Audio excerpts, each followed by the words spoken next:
respirar, caminhar, oxigenar. Somos quase 8 bilhões de pessoas em todo o mundo. Às vezes, é preciso desacelerar, andar mais devagar e observar o que está ao nosso redor, o que está sob os nossos pés e acima da nossa cabeça. Muita coisa passa sem que a gente perceba, sem que a gente note os pequenos detalhes do dia a dia, como o silêncio de um bosque ou apenas a natureza em ação.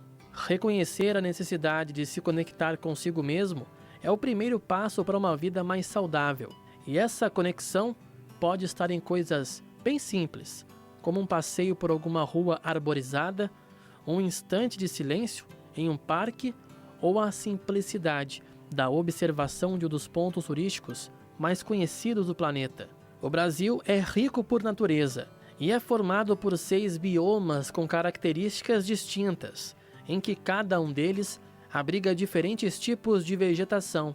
Um país de dimensão continental que une em um mesmo território temperaturas mais elevadas em regiões tropicais e frio em áreas de montanha. As condições climáticas variadas tornam o Brasil um local perfeito para o crescimento das mais diversas espécies de árvores, plantas e flores que podem ser encontradas em todo o mundo.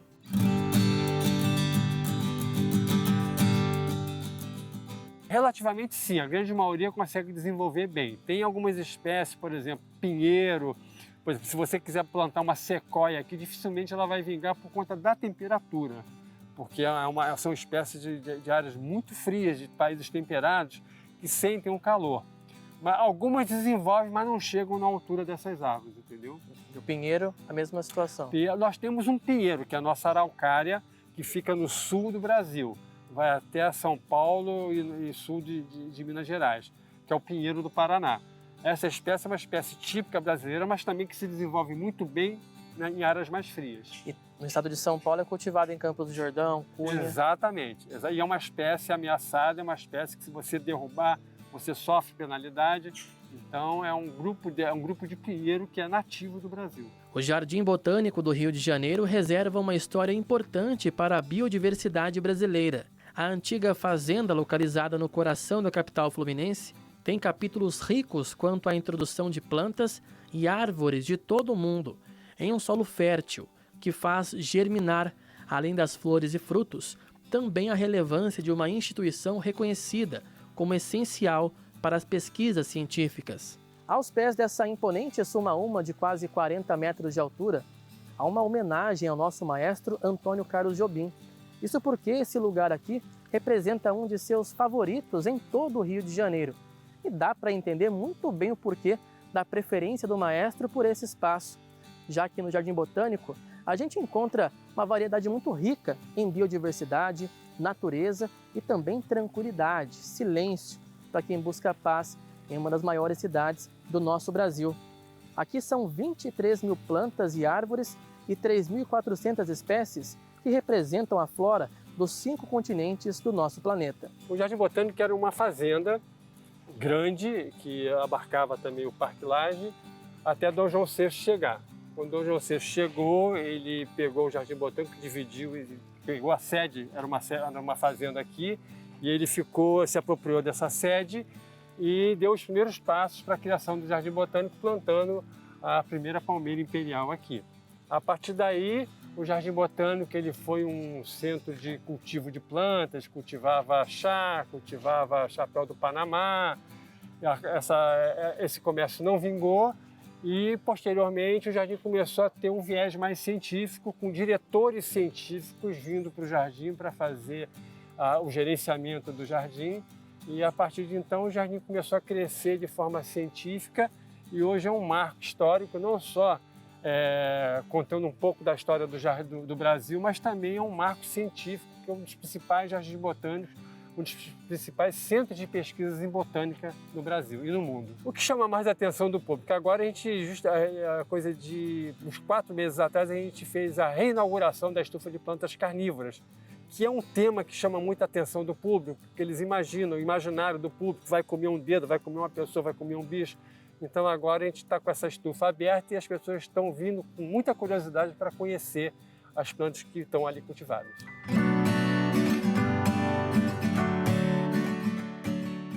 A Vitória régia é a maior planta aquática do Brasil. O seu nome de origem é bem diferente, nenúfar.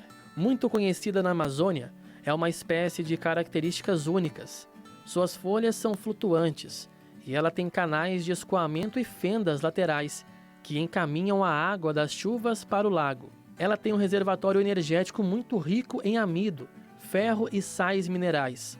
Suas folhas podem chegar a 2,5 metros de diâmetro, além de toda a imponência e beleza sobre as águas. A planta é uma das principais atrações do Jardim Botânico. Aqui são 3 lagos com espécies aquáticas. Esse lago que vocês estão vendo aqui é um lago que a gente chama de berçário, que é justamente onde a gente desenvolve os indivíduos de Vitória régia para alimentar os outros lagos que nós temos aqui. E a Vitória régia ela é bem peculiar em relação à biologia reprodutiva ou biologia floral. A flor da Vitória régia ela dura geralmente 48 horas. Ela é uma planta aquática, ela fica presa na lama, né, no solo do lago, emite a flor abre durante a manhã e fica aberta durante o dia todo de cor branca. Que é quando chega, ela recebe o polinizador, que é um besouro que fica circulando entre ela, não só se alimentando, mas também trocando o pólen de uma flor que ela saiu para essa que ela chegou.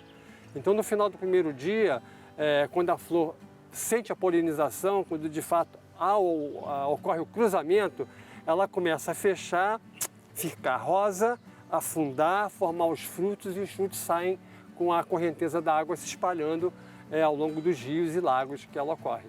E o mais legal também do Jardim Botânico é que aqui a gente conhece espécies de todo o mundo, inclusive através de caminhos percorridos em trilhas. Não é, professor? São 11 trilhas aqui. Fala um pouquinho para a gente sobre cada uma delas, o que elas representam e também as suas identificações.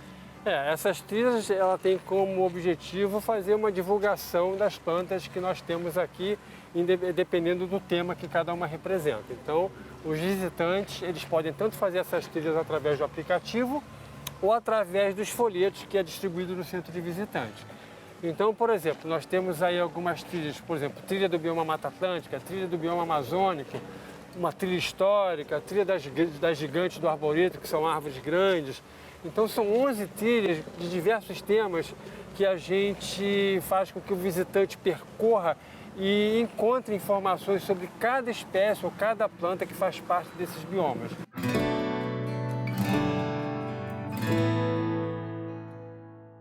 As árvores absorvem o gás carbônico, liberam o oxigênio e são essenciais no ciclo da chuva, pela manutenção da umidade. Reflorestar é entender que existe um desequilíbrio ambiental. É colocar a mão na massa, ou melhor, na terra neste caso. A ONG Reflorestar é Viver foi criada pelo artesão Luiz Bettoni. Praticante de surf nos anos 90, ele percebeu que o desmatamento não era de responsabilidade apenas dos governantes, mas também do cidadão comum. Em cada viagem ao litoral norte de São Paulo para pegar ondas, ele levava uma muda de árvore e a plantava ao longo do caminho. Em uma dessas viagens, decidiu escrever um bilhete e colocou junto à mudinha, no calçadão de uma praia de Ubatuba. E dali em diante, não mudou a estratégia. Sempre fui ligado a esporte, de surfar, ir para o litoral. E onde eu morei há muitos anos atrás, há 25 anos atrás, nós plantamos umas árvores na porta de casa.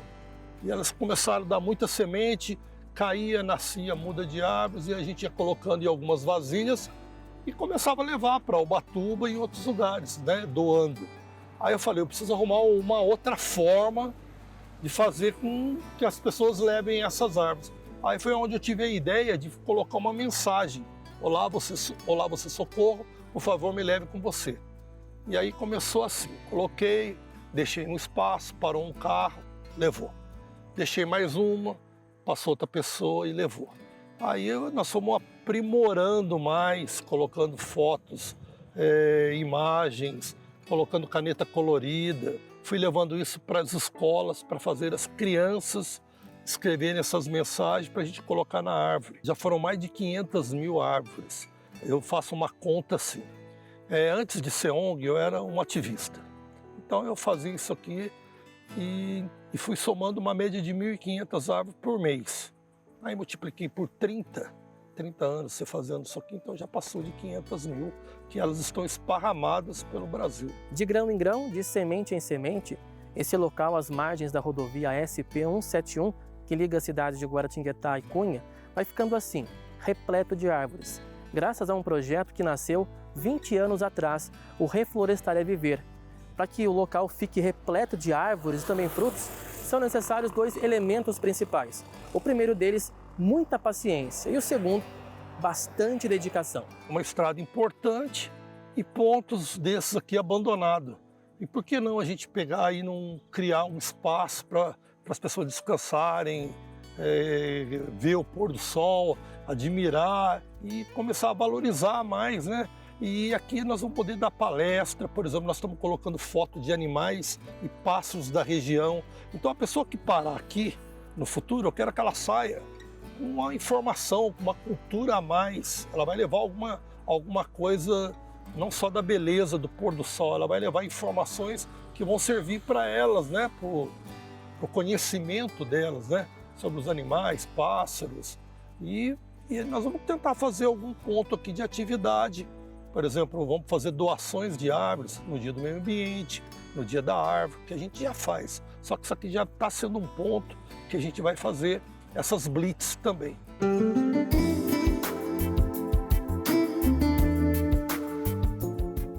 Para o pesquisador, reflorestar é uma atitude importante e positiva nos dias atuais, desde que haja o plantio de mudas que respeitem o bioma daquela região. Reflorestar é sempre uma atitude nobre. A gente precisa de muito reflorestamento. A minha grande preocupação com essas ONGs é saber se de fato elas estão usando espécies que são nativas de determinados biomas ou de determinado tipo de vegetação. Dando como exemplo, você pode ter uma área da Mata Atlântica desmatada e sair plantando espécies que não são da Mata Atlântica, por exemplo, uma espécie do Cerrado, uma espécie da Amazônia, que não combina com o bioma original que foi devastado. O Luiz conseguiu, através de uma autorização do Departamento de Estradas e Rodagem, permissão para plantar mudas de árvores nesse espaço. Hoje, no processo de arborização, com balanço para famílias e essa vista linda do pôr do sol, o mirante é uma espécie de parada obrigatória para quem passa por esse trecho da rodovia. Eu achei um lugar bem bonito, né? Umas árvores que vão crescer aqui, vão fazer uma sombra boa. Eu achei que vai ficar bem legal o local aqui. E o que você achou da participação ativa nesse local, né? Sua filha pôde regar também uma dessas árvores, que futuramente estarão grandes, né? Hoje são pequenas ainda, mas como que foi para você esse momento? Eu acho muito legal, porque né, ela vê as arvinhas crescendo, ela também colocando uma aguinha para elas, para dar vida para elas, né, filha? Isso é muito legal, né? E você não conhecia esse lugar ainda? Foi a primeira vez que você viu? Já tinha ouvido falar? Primeira vez, eu estava indo para Paraty, daí eu acabei passando aqui e avistei uma vista muito linda aqui e parei para estar vendo. Achei muito legal. Aproveitou também para fazer umas fotos. Positivo, tem um balanço legal ali, a gente tirou umas fotos, ela balançou um pouquinho e foi muito bom. E você, Lavínia, você gostou de ver o lugar aqui, de balançar um pouquinho também? Sim. Gostou? Gostei. O que você mais gostou aqui? Do balanço. E água pretinha? Sim. É? Você até plantou uma lá, né? Um girassol? Não é verdade? Conta pra ele. Nós já plantamos girassol. Legal. E você gostou? Achou bonito? Tá crescendo, né? E entre uma parada e outra, há tempo para participar ativamente do reflorestamento. Essa família aproveitou o fim de tarde para fazer umas fotos e ganhou a oportunidade de plantar uma árvore. O momento é muito importante porque ensina as crianças a dar valor à natureza, uma árvore simbólica, mas ela tem um valor gastronômico muito grande e ajuda também o ambiente, né? Enriquece, traz sombra, proteção.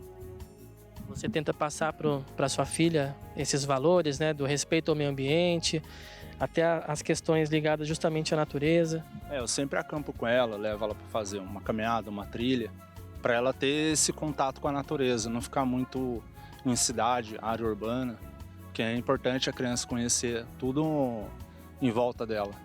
Aí já arrasta o sobrinho também. Vai junto.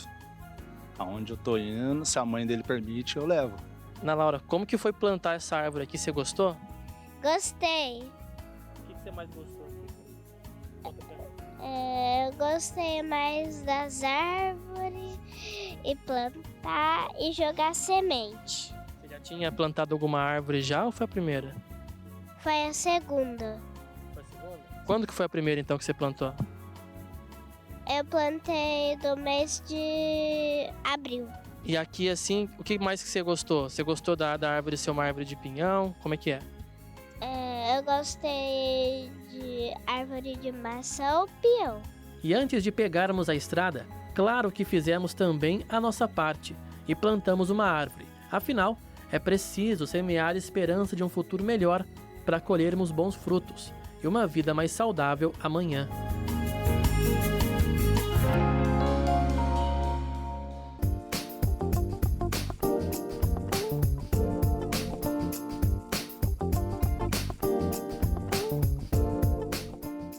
A Manu e o Gustavo parecem ter nascido para trabalhar com plantas. Só que a história do casal de Piracicaba, interior de São Paulo, neste ramo, começou para que eles realizassem um outro sonho em conjunto, o casamento. Ela era esteticista, com uma boa cartela de clientes. Ele, metalúrgico, com uma certa estabilidade no emprego. Áreas bem diferentes uma das outras, mas em comum havia a necessidade de ampliar a renda da família. Então, há 5 anos, o casal decidiu arriscar. E aí a gente decidiu se casar, né, lá em 2018. Foi quando a gente percebeu que a gente precisava de uma renda extra para realizar o meu sonho de casamento, né? Sonho de mulher, aquele vestidão, festona. Então, a gente precisava de alguma maneira complementar a renda para conseguir arcar com os custos do casamento, né? De primeira instância, foi surpreendente para nós, né? Porque eu falei, nossa, você fez, assim, ele era a pessoa menos provável de fazer isso, né? Um metalúrgico geralmente é visto como um trabalho pesado, né? E ele fez aquele trabalho e eu achei impressionante. Falei, nossa, muito legal, vamos tentar. E aí a gente foi para uma floricultura, compramos as primeiras suculentas e ele fez o primeiro arranjo. E aí a gente falou, não, vamos levar no trabalho. O único lugar para vender que tinha é ou a família ou o trabalho, né? Ele falou, não, eu vou levar no meu trabalho. E ele levou como quem não quer nada, né? Sem oferecer para o pessoal e as pessoas perguntaram, o que é isso? Ele falou, é um trabalho que eu estou fazendo. E aí ele vendeu em menos de 10 minutos a primeira peça. E ele voltou todo entusiasmado e falei, opa, vai dar certo, vamos continuar. E como que foi contar para a família, né, que você estava deixando o emprego numa multinacional para abrir seu próprio negócio em uma área que você não conhecia tanto naquela época? Na verdade, no começo, poucas pessoas acreditam na gente, né? Só que a gente não ficava falando tanto. A gente simplesmente trabalhava, como a gente estava prestes a se casar, e aí o trabalho foi transparecendo. Então, quando a gente tomou essa decisão de sair, esse trabalho já estava consumindo bastante tempo, então o pessoal já estava vendo, assim, então não teve tanto empecilho, assim, da gente sair, então foi tranquilo até essa saída aí. Foi uma decisão difícil para mim, pessoalmente, para ela, mas para a família, assim, a gente teve apoio, porque a gente já estava trabalhando em andamento. A aposta que dava indícios de que daria certo se concretizou. Manu e Gustavo, então, decidiram dedicar atenção total a um tipo de planta específico, a suculenta. E para a gente entender um pouco mais também sobre esse mercado, eu tenho que perguntar, Gustavo, uma variedade de plantas, por que você escolheu a suculenta? Na verdade, eu acredito que aí entrou a mão de Deus na nossa vida, porque quando eu digitei na internet, como eu disse no início, como fazer artesanato em casa, apareceu a foto de uma garrafa de vinho cortada no meio, com as plantas plantadas. E essas plantas, no caso, eram as suculentas. Daí eu fui pesquisar, descobri e me apaixonei. E aí a gente continuou. Permanece até hoje. Permanece e são plantas que têm muita saída também, né? Sim. Sim, porque existe milhares de espécies, cores diferentes. E o diferencial das suculentas é que você consegue propagar com facilidade, mexer nela, plantar de um vaso, tirar uma mudinha. Coisa que outras plantas, geralmente, a gente não tem essa possibilidade. Então, por isso que eu acho que tem muita saída, então é bem legal. São mais baratas também, mas o cuidado, ele é mais fácil, requer mais cuidados? Eu acredito que esse tipo de planta aqui é o tipo de planta mais fácil que tem para se cuidar, porque se você tiver sol, simplesmente, rega sempre que a terra estiver seca, a planta já vai muito bem. Diferente de outras plantas que tem que regar todo dia e tudo mais, tem que ter uma atenção maior. Então as suculentas, elas são plantas que se cuidam sozinhas, vamos falar assim, é muito fácil o cultivo. dentre as espécies que você tem aqui no seu espaço, no seu jardim, qual que aqui tem mais saída, que é mais procurada? Na verdade, a gente tem aqui dezenas de espécies aqui, mas tem as equeveras, que são essas que têm formato de roseta, que são bastante coloridas. Tem plantas pendentes também. Tem essas daqui que são os calanchoes, que crescem bastante, que dão uma composição bonita em arranjos. Então, na verdade, é um combo de coisas, né? A pessoa começa com uma equevera, por exemplo, que é uma das mais comuns. Aí depois ela vai conhecendo as espécies, os nomes, ela vai agregando cada vez mais a coleção. Os arranjos, inicialmente vendidos para amigos e familiares, começaram a ganhar o público graças a uma estratégia da própria Manu, que uniu o mercado físico ao digital. Eu lembro que em março de 2018 foi Dia das Mulheres, né? E eu falei, olha, Gustavo, tem uma influencer na cidade que ela recebe muitos presentes das pessoas. Eu acho legal a gente enviar, né, um presente para ela, para ver se, né, atrai seguidor, mostra um pouquinho do nosso trabalho. E a gente criou a página ali no mesmo, assim, 3 dias antes do Dia das Mulheres. E aí a gente postou uma foto lá e já enviou esse trabalho para ela no dia 8 de março de 2018. Era um arranjo de suculentas, assim, numa caixinha, que a gente montou, colocou 3 vasos e, muito ingênuo, eu escrevia o nome Gardens à mão mesmo, né, e a gente fez a entrega. E eu lembro que quando ela postou o trabalho, a gente ganhou 200 seguidores. E isso pra gente, assim, foi um choque, assim, nossa, as pessoas gostam disso, né? Então a gente vai investir. E aí foram vindo as primeiras encomendas, né? Os primeiros trabalhos, e aí foi aumentando. E a gente enviava para outros influencers, e iam dando certo, né? E começou a alimentar a nossa página, a crescer nossa página. E aí a gente começou com a criação de conteúdo, né? Que é ajudar as pessoas, né, a cultivarem suculentas em casa. A gente casou, né? Conseguiu realizar o nosso sonho de casar com essa renda extra. E o que era para se tornar somente uma renda extra se tornou hoje a nossa principal renda. E o que ajuda hoje as famílias também que trabalham com a gente. E a partir de 2019, quando a gente casou em maio de 2019, né? E em janeiro de 2019 foi quando a gente começou a enviar suculentas para todo o Brasil. Então a gente, Gustavo, teve a ideia, né? Vamos enviar suculentas, né, para outros lugares, porque as pessoas pediam, via nossas plantas, nossos arranjos e queriam plantas iguais à nossa. E a gente falou, eu falei, Gustavo, quem é que vai comprar uma planta de R$3 pela internet? Não, as pessoas compram, vamos tentar. Aí ele falou assim, não, tem uma planta que a gente lembra até hoje, chama Equevera Dionísio. E era uma planta muito rara na época, era a mais rara que a gente tinha visto. E essa planta custava R$150. E ele falou, eu vou anunciar para venda. Eu falei, você tá ficando louco. Quem é que vai comprar uma planta de R$150 pela internet? Eu falei, mas vamos tentar, né? Até agora tudo que a gente tentou deu certo, vamos tentar mais essa vertente. E foi a primeira planta que a gente vendeu. A gente veio para o Rio de Janeiro essa planta, sem a pessoa nos conhecer. E, assim, pra gente isso abriu um leque de visão na nossa cabeça. E, se é possível alguma pessoa comprar uma planta de 150, por que uma de 10, uma de 20, né? E a gente começou a comprar e vender. Claro que a ajuda de muitos familiares, né, que nos ajudaram a construir nosso sonho com estufa, com valor de investimento, mas foi possível porque a gente, né, deu continuidade em tudo isso. Hoje eles têm mais de 40 mil envios para todo o país. São mais de 3 mil clientes fiéis, cadastrados apenas no site deles. São mais de 500 mil pessoas conectadas pelas redes sociais. Manu e Gustavo, além de vender as suculentas para todo o Brasil, ensinam como cuidar das plantas, como montar arranjos e enfeitar os espaços onde as plantas vivem. Tudo isso faz parte de um zelo que interliga as pessoas às suculentas e muitas vezes aos detalhes de arranjos tão realistas como estes. Esse trabalho eu chamo de trabalho, lazer e terapia, né? Porque ele é tudo em uma coisa só. E ele está acessível para qualquer pessoa, tá?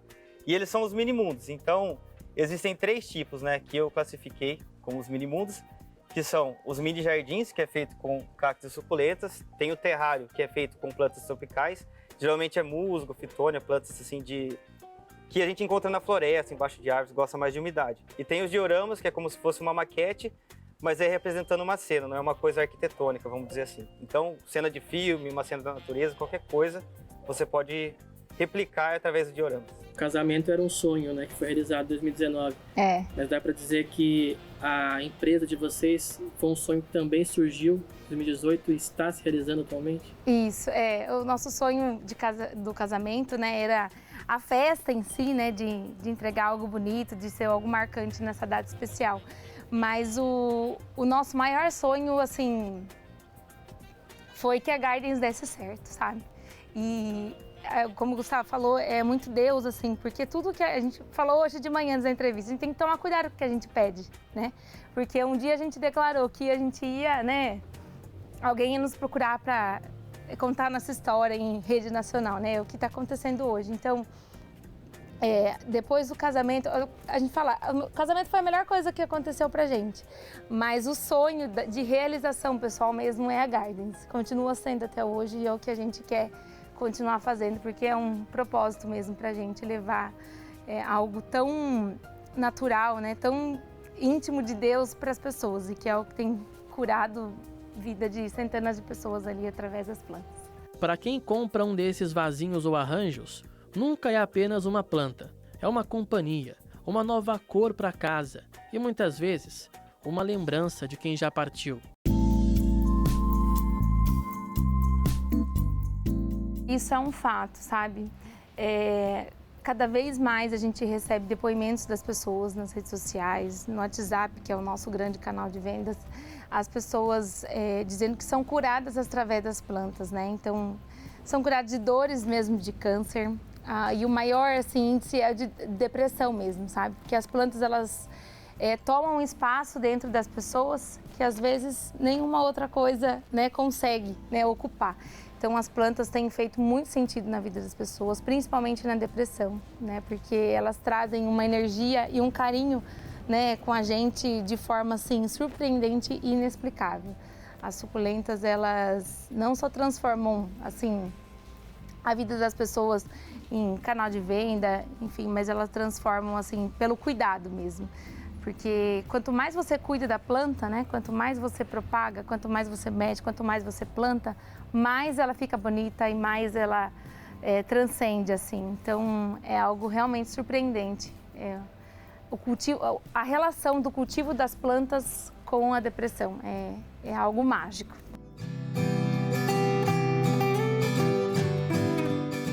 A Gisele nunca foi de ligar muito para plantas, mas viu no cuidado diário com a jardinagem o meio de matar a saudade da avó, falecida há pouco mais de um ano. O que começou como distração para ela, hoje é praticamente uma terapia, que toma boa parte do seu tempo. Sua casa é repleta de arranjos, vasos dos mais diferentes tamanhos e formatos, e o jardim é mais florido ainda. Na verdade, nunca gostei de planta. Nunca. Falava velho que gostava de planta. Mas aí foi mudando, eu ganhei ela, daí eu comecei a cuidar dela, eu ganhei mais uma, daí a outra morreu. Daí quando minha avó faleceu, foi o auge, porque eu via ali refúgio para mim, para tudo que eu estava passando naquele momento. Então, dali eu comecei a me sentir bem e esquecer um pouquinho do que eu estava passando. Aí foi onde eu comecei a cultivar, gostar e cada vez mais eu querer. Tudo meu refúgio, tudo problema que eu tenho, aí eu vou nas plantas, parece que é outro mundo para mim, não é um mundo surreal.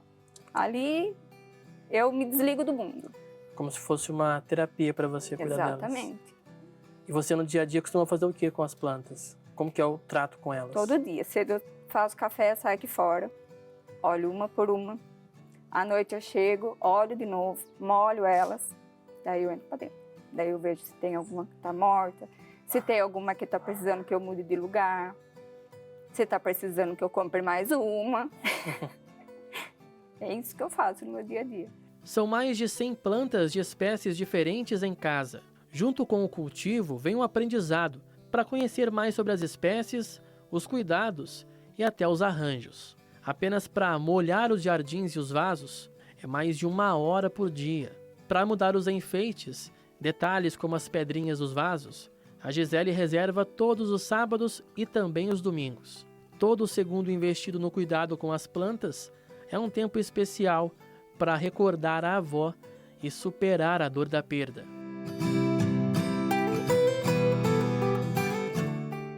Não sei, parece que assim, eu encontro ela, sabe? Parece que não sei, é um conforto dentro de mim.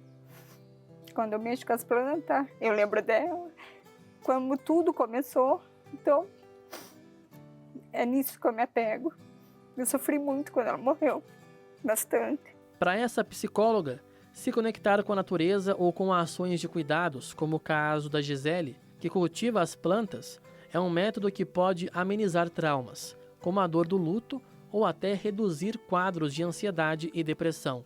Manter a mente no aqui, no agora, voltar a atenção para atividades que requerem foco, são ferramentas importantes para que a pessoa consiga se conectar novamente com ela própria. Essa condição dela ter tido uma memória afetiva com a avó e hoje ela desenvolveu uma habilidade que ela nem gostava, né? Então isso não só traz para ela uma permanência da presença das coisas boas que a avó trouxe para ela, como também por si só, né, o cuidar das plantas, ele é lúdico, ele é terapêutico, porque como eu falei, você tem que plantar uma sementinha ou comprar uma mudinha, regando, aí se faz muito sol, você tem que olhar e ver o que aquilo está precisando. Então, por si só é uma função terapêutica, esses cuidares, né? Muitas vezes também o cozinhar, você tem várias coisas, atividades no nosso dia a dia que elas podem ser terapêuticas também. Avenida Paulista, coração de uma das principais metrópoles de todo o mundo. Aqui em São Paulo vivem quase 12 milhões de pessoas. E apesar da correria do dia a dia e também do número grande de moradores dessa cidade, há uma tendência crescente nos últimos anos. A do cultivo de jardins verticais por moradores de apartamentos. Essa moda tem crescido muito desde 2020, o primeiro ano da pandemia, e contrasta as cores mais acinzentadas da cidade com tons mais coloridos de plantas e também das flores. O Márcio cultiva um pequeno jardim no seu apartamento desde 2021, quando se casou. As primeiras mudas ele comprou, só que depois começou a ser presenteado por amigos. E assim foi aumentando o interesse pelas plantas.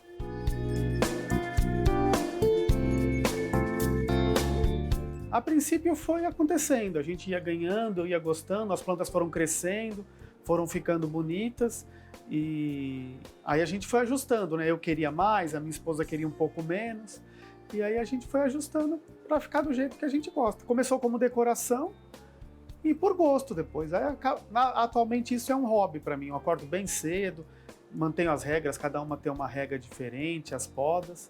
Sou um autodidata, mas é um hobby. E o que chama atenção você na hora que você vai comprar algum vaso, alguma planta? O que mais te chama atenção? Geralmente eu faço isso em conjunto com a minha esposa, né? Ela pela beleza e eu pela facilidade do manejo, né? Como a gente tem muita oferta de sol aqui em casa, então eu procuro as plantas que se adaptam melhor a muito sol. E ela escolhe pelas belezas. E você e sua esposa já tem uma ideia de quantas plantas passaram por aqui desde que vocês começaram? Porque é rotativo, né? Algumas você traz para cá e acaba doando. Nenhum vaso que veio para cá morreu. Nenhum. Todos a gente foi mantendo, alguns eu doei. As mudas eu faço das plantas que crescem aqui mesmo. Então só se a gente contar agora, uns 15 ou 20 vasos eu devo ter por aqui. Entre todas as plantas, essa é a mais querida por ele. Um presente dado à avó no aniversário de 80 anos de Dona Lourdes. Após o falecimento dela, Márcio recuperou a planta e a trata com carinho especial. A minha avó, quando fez 80 anos, a gente deu uma planta, uma jiboia para ela, tinha 1,5 metro, mais ou menos. E minha avó viveu mais 8 anos. E quando ela faleceu, né, tem toda aquela dor da perda e tal, e passado um tempo as pessoas começaram a dividir, né? E a única coisa que eu fiz questão de trazer como lembrança da minha avó é uma jiboia que está ali no canto. Ela ficou, em função da morte da minha avó, ela ficou bastante tempo sem cuidados e tal. Aí eu trouxe para cá, ela ficou um tempo comigo, passei a fazer mudas, pastei, né? E agora eu estou conseguindo fazer mudas que eu vou passar a presentear. Inclusive os filhos da minha avó, vou dar uma muda de cada um. Para cada uma. Vou dar como presente para cada um dos meus tios uma muda da planta que era da minha avó. Dá para dizer que com essa planta você cuida de um carinho especial? Sim. A minha esposa chama até ela do nome da minha avó, de Lourdes, né? Chama ela de Lourdinha.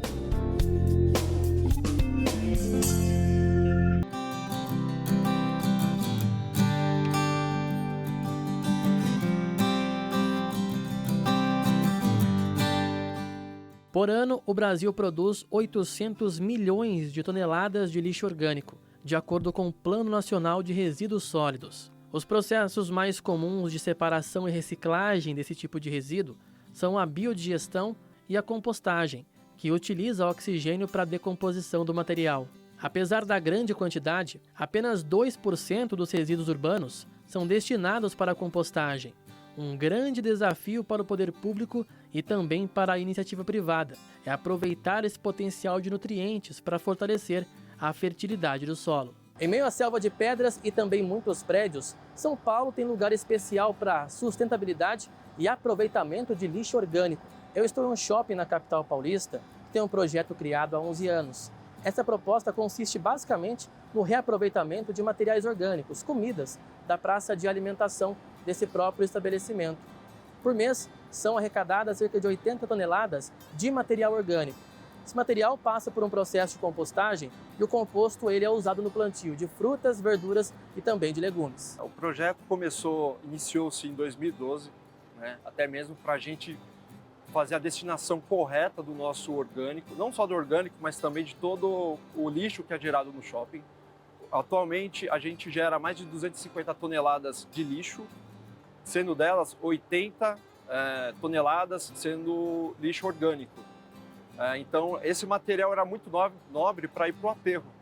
Então, a gente pensou como a gente vai destinar corretamente esse lixo, porque realmente os aterros estão superlotados e cada vez mais distantes da cidade. Toda a sobra de comida aqui vira composto. O primeiro passo para que o telhado deste shopping fique de fato verde é o recolhimento e separação dos materiais orgânicos na praça de alimentação. Depois daqui, o lixo é levado para este espaço, onde é triturado junto com pó de serragem e cal virgem. Ele sai pronto para ir à planta, e as sementes plantadas retornam para os próprios colaboradores do shopping. Em cada caixinha dessas, um tipo diferente de hortaliça, verdura e legume. Até cana-de-açúcar é plantada neste espaço, com a compostagem feita aqui mesmo. Mas para que esse processo seja cíclico, ou seja, com o início natural na consumação dos alimentos, contínuo com o aproveitamento das sobras e sequencial com a compostagem e plantio, é preciso dedicação de todos. O engajamento precisa ser de todos, dos lojistas, dos funcionários orgânicos e terceiros. Então hoje praticamente 100% da nossa produção do telhado a gente destina aos nossos colaboradores e ONGs. E o que é mais legal, porque a gente chama a própria equipe para colher. Então isso ajuda muito no engajamento, no projeto social. E a tendência é a gente crescer cada vez mais e também a gente participa muito de ONGs, em algumas associações de bairro. A gente doa o nosso composto para que o projeto não fique só no shopping, ele acabe se distribuindo em outros lugares e assim a questão social e ambiental ajuda bastante. O Josué trabalha com a compostagem neste projeto desde 2012. De lá para cá, muita coisa mudou. O cantinho, pequeno, com algumas caixinhas com sementes e frutos, deu espaço para uma área ampla, onde pode ser colhida uma variedade de legumes e frutas a cada 45 dias. O sol e o forte calor não prejudicam o crescimento das hortaliças, que são regadas diariamente com esse sistema de irrigação. Lidar com o plantio em um processo que visa combater o desperdício e fomentar a sustentabilidade é motivo de orgulho para o trabalhador. Mudou bastante. A gente hoje tem 5 mil metros quadrados. A gente começou com 1 metro. Tem até um cantinho ali que posso mostrar depois onde a gente começou. E hoje para você, como que é ver o projeto prosperando de verdade, né? Com mais frutas, verduras e legumes também? Isso é gratificante, sem palavras. É outro mundo. E para você é importante ter um cuidado especial com as plantas aqui. O que você tem de mais cuidadoso, digamos assim, né? Para que elas nasçam e sejam colhidas futuramente? É o amor, é ter amor por o que faz. Eu tenho muito amor e orgulho. Hoje, atualmente, a gente tem mais de 350 operações, né? Então, restaurantes, e quiosques e fast food, a gente tem uma parceria muito grande com eles. Então eles nos ajudam muito, separam o lixo orgânico, a equipe da limpeza retira, recolhe. A equipe da limpeza também faz a separação, a triagem do lixo orgânico na praça de alimentação. E isso é uma engrenagem, né? Onde todos têm que funcionar. Se um para, todo o ecossistema de produção de composto acaba parando. A gente vê nas imagens aqui que o local é bastante grande, né? Tipo, tem um espaço muito bom, inclusive, com relação a esse projeto. No começo, era esse espaço que vocês tinham mesmo? Era um espaço menor? O espaço em 2012 era muito pequeno, então começou de caixinha em caixinha. Hoje, atualmente, a gente ocupa mais de 6 mil metros de telhado, de área plantada. Então hoje a gente planta cana-de-açúcar, lavanda, salsinha, salsão, alface crespa, americana e vários outros tipos de produto, abobrinha, berinjela. E todo esse material que a gente produz, a gente destina aos nossos colaboradores. Reciclando, plantando e colhendo, é possível reduzir o desperdício de alimentos. É viável levar mais comida aos pratos das pessoas. É certo sair do comum e fazer a diferença por um futuro melhor, em que haja mais verde, em meio ao cinza do cotidiano. Colorir faz parte do dicionário e da vida da Cíntia. Quando ainda era criança, ela foi influenciada pelo pai e pelos vizinhos, que sempre gostaram da produção de sementes, de fazer mudas e das colheitas. Crescer brincando em jardins, em parques, fez com que a jovem decidisse cursar agronomia aos 17 anos de idade. Desde a adolescência, ela sabia que trabalharia na área de jardinagem e paisagismo. Pronto, a menina que cresceu comendo as frutas diretamente dos pés de jabuticaba se especializou em plantio de plantas ornamentais e paisagismo. Em casa começou há 9 anos o trabalho de jardinagem e vem ampliando, ano após ano, os cuidados com os frutos. Meu interesse é desde a infância, né? Influência do pai, influência da avó, dos vizinhos, né? Eu sou de Piquete, cidade pequenininha, meu pai foi criado na roça. Sempre plantou frutíferas, árvores nativas, gosta muito de palmito jussara, né? Que é tradicional na nossa Mata Atlântica. E aqui a gente começou bem aos pouquinhos, né? Há uns 9 anos atrás começamos a cultivar algumas coisas e a horta mesmo veio com mais ênfase há uns 4 anos atrás. A gente percebe que é tudo junto, misturado, então a gente tem flores que são comestíveis, verduras convencionais, aromáticas, alguma coisa de medicinal e assim por diante. 4 anos atrás, ela começou a investir no plantio de plantas comestíveis, por procura de uma ex-aluna, que trabalha com arranjos florais. Hoje a Cíntia trabalha com a produção doméstica, com as alimentícias não convencionais. Essa florzinha aqui é uma punk. Nome um pouco diferente, um pouco estranho, né? As punks, elas podem ser usadas no dia a dia na alimentação. Só que diferentemente de outras plantas, como alface, por exemplo, que é uma planta herbácea, as punks, elas não têm o hábito de serem inseridas no dia a dia da alimentação. Só que isso tem mudado nos últimos anos, já que elas são opções para saladas e também para temperos. Inclusive, são muito ricas também em nutrientes. A Cíntia preparou uma mesa caprichada para a nossa equipe, com uma variedade de espécies comestíveis e diferentes sabores. Algumas flores e plantas mais adocicadas, outras mais ácidas, cada uma combinando com um tipo diferente de prato. Por ser neta de mineira, né, que foi criada na roça, então desde criança, né? A minha avó já tinha cultivo na casa dela e na roça do caramoela, que é esse legumes, né? Sim. Então, serralha, comia desde criança. O almeirão, né? O serralha é este aqui. O almeirão roxo também eu comia desde criança. Dentre algumas frutas nativas também, que não são tão convencionais, né? Uma uvaia, um araçá. Então, a minha introdução nas alimentícias não convencionais é desde a infância. Aqui a gente vê que tem uma variedade de pratos, inclusive um bolo que chama atenção com alguns detalhes, pétalas e também com flores, né? Como identificar o que combina com o quê, né? O que combina do não convencional com o convencional, que no caso seria esse bolo? Eu Eu acho que é questão do que você tem disponível, né, e com segurança das alimentícias, né? O mais importante, saber identificar a espécie. Se eu tiver dúvida, eu não consumo. E também do que eu tenho disponível facilmente, de uma forma orgânica. Então, eu não posso pegar uma flor, por exemplo, que vem de uma floricultura. Então, tudo que está compondo aqui a nossa mesa, ela é cultivada aqui em casa de forma orgânica, né? Então, tem uma rosinha branca, que é essa aqui. Essa aqui é uma orquídea oncidium, né? Ou orquídea chuva de ouro. Essa orquídea é bem comumzinha na nossa região, que é a orquídea crucifixo, né? O nome científico é epidendro. Eu tenho o cravinho do mato. Então é questão do que eu tenho disponível, com segurança na identificação e também no cultivo daquela espécie. Explica pra gente um pouquinho de cada coisa que está compondo aqui a nossa mesa, né? Temos pratos que vão do salgado ao doce também, a sobremesa, né? Conta um pouquinho pra gente. Então aqui a gente tem já uma água aromatizada, que a gente adora aqui em casa. Então a gente põe a ervinha que tiver disponível, aromática, no jardim. Nesse aqui a gente tem alecrim, tem menta e a fruta que também tiver, né, disponível facilmente. Então a gente colocou laranja e colocamos maçã. Esse aqui agora é época desses, né, bulbos aéreos, chamado caramoela.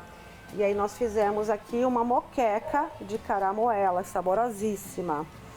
Aqui um exemplo de uma saladinha, né, que eu posso misturar as convencionais, né? Então tem uma basezinha de alface, junto com um agrião. Aqui eu tenho uma serralha, eu tenho, né, que é essa aqui, o vinagreira roxa.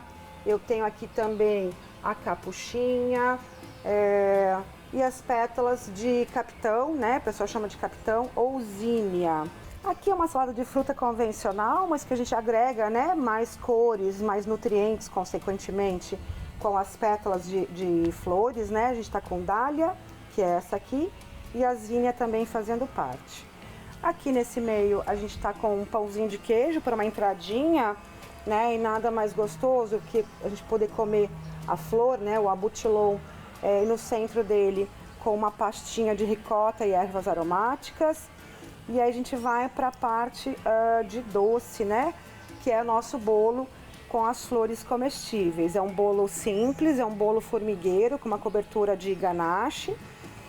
E as flores comestíveis, aqui a rosa, orquídea chuva de ouro. Aqui a gente tem o amor agarradinho, cravinho, orquídea crucifixo, e a gente finaliza com um chazinho digestivo e calmante, que é o chá de capim-cidreira.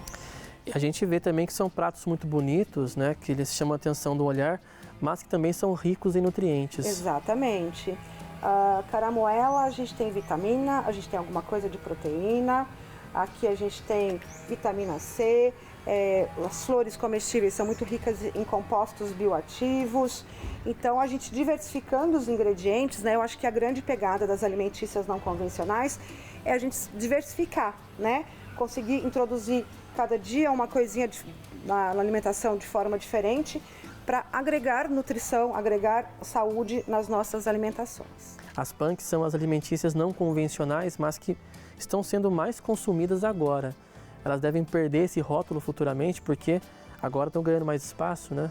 A gente espera que sim, né? Que a gente tenha uma diversidade alimentar maior nas casas, nos restaurantes, que mais nutricionistas também, né, estudem as plantas para poder indicar na alimentação do dia a dia nas nossas casas.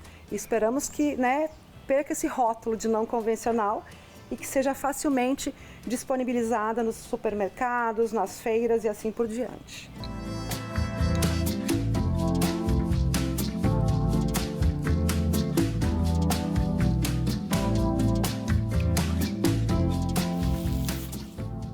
Muito bom.